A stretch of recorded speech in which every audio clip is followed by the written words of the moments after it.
Welcome back. আজকে তোমাদের সাথে শবে বরাতের দিনের একটা ছোট্ট ভ্লগ শেয়ার করছি, যেটা ছিল 14ই ফেব্রুয়ারি। তো শবে বরাতে আমাদের এখানে হালুয়া হয় এবং চালের আটার রুটি হয়, তো সেই কারণেই সেগুলো এইবারে আমরা চুলোতে করব বলে ঠিক করেছি।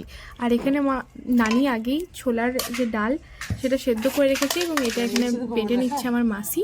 তারপর এখানে হালুয়া তৈরি হবে। তো মা এখানে চুলোটা প্রথমে জ্বালিয়ে দেখছে যে ঠিকঠাক আছে কিনা বা ঠিকঠাক জ্বলছে কিনা। যাই হোক, খুবই সুন্দর জ্বলছে। আর আমার ডিজাইনটা চুলোর ওপর কেমন হয়েছে সেটাও তুমি কমেন্টে জানিও।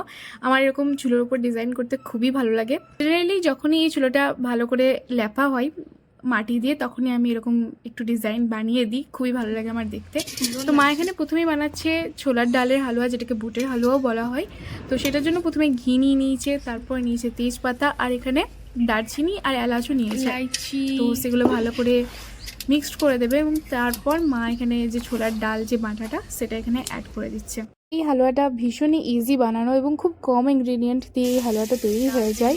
আর এই হালুয়াটা আমি ছোটোবেলা থেকে খেয়ে আসছি, তো স্বাভাবিক এটা ভীষণই পছন্দের একটা হালুয়া আমার জন্য। আর বাদামের দুধটা পরে এবারে তো মা দিচ্ছে চিনি, পুরো চিনি 1 কেজি ছোলার ডাল 1 কেজি চিনি, 1 কেজি ছোলার ডাল 1 কেজি। সত্যি কথা, এই পয়েন্টে আমি চিনির পরিমাণটা দেখে ভীষণই অবাক হয়ে গেছিলাম, বাট এটাই পরিমাপ, যেটা মা বললো 1 কেজি চিনি এবং 1 কেজি ছোলার ডাল। তো এরকমভাবে এটা তৈরি হয় এবং চিনিটা পুরো গলে মিক্সড হয়ে যাওয়া অবধি পুরো হালুয়াটা ভালো করে নাড়তে হবে, যাতে নিচে ওটা ধরেও না যায়। তো যাই হোক, এই হালুয়াটা খেতে ভীষণই টেস্টি হয়েছিল আর আমার খুবই পছন্দের। তো এই পয়েন্টে আমরা এখানে একটা ফুড কালার অ্যাড করবো।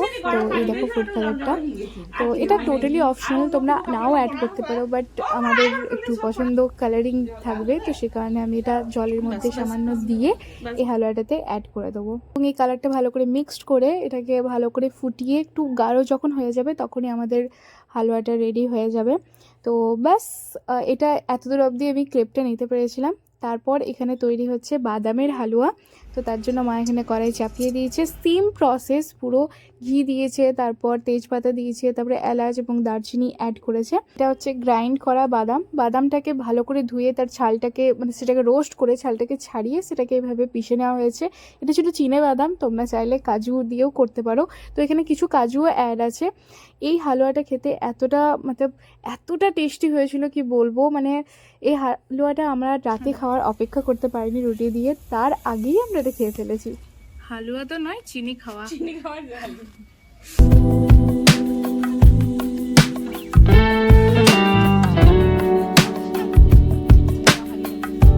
अब उसमें जा रहा है दूध।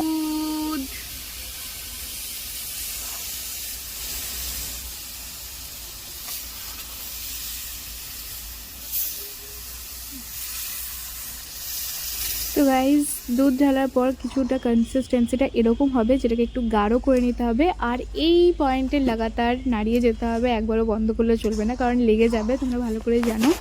তো ব্যাস, আমাদের হালুয়া গাঢ় হয়ে গেছে আর এই হালুয়াটা রেডি। আর এরপর দিনেই হালুয়া দুটো রেডি করে নেওয়া হয়েছে। এরপর রাতে মা বানিয়ে নেবে চালের আটার রুটি।